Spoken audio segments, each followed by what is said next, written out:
Helicopter விபத்தில் Iran அதிபர் Ebrahim Raisi உயிரிழந்ததாக ராய்ட்டர்ஸ் செய்தி நிறுவனம் அறிவித்துள்ளது. ஈரான் மற்றும் அசர்பைஜான் இடையேயான சர்வதேச எல்லைப் பகுதியில் கட்டப்பட்ட அணையின் திறப்பு விழாவுக்கு ஈரான் அதிபர் இப்ராஹிம் ரைசி சென்றிருந்தார். நிகழ்ச்சி முடிந்த பின்னர் ஈரானில் உள்ள கிழக்கு அசர்பைஜான் மாகாணத்திலிருந்து தலைநகர் தெஹ்ரானுக்கு அதிபர் இப்ராஹிம் ரைசி, வெளியுறவுத்துறை அமைச்சர் ஹுசைன் உள்ளிட்டோர் ஹெலிகாப்டரில் புறப்பட்டனர். சிறிது நேரத்தில் ஜோல்வா என்ற இடத்தில் அதிபர் சென்ற ஹெலிகாப்டர் மாயமானது. மோசமான வானிலை காரணமாக மலைப்பகுதியில் ஹெலிகாப்டர் விழுந்து நொறுங்கி இருக்கலாம் என அஞ்சப்பட்ட நிலையில் சம்பவ இடத்துக்கு மீட்பு படையினர் விரைந்தனர்.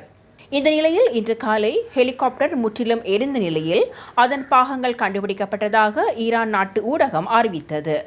மேலும் ஹெலிகாப்டர் முழுமையாக எரிந்த நிலையில் இருப்பதால் ஈரான் அதிபர் உயிருடன் இருக்க வாய்ப்பில்லை என்றும் ராய்ட்டர்ஸ் செய்தி நிறுவனம் மேலும் தெரிவித்துள்ளது.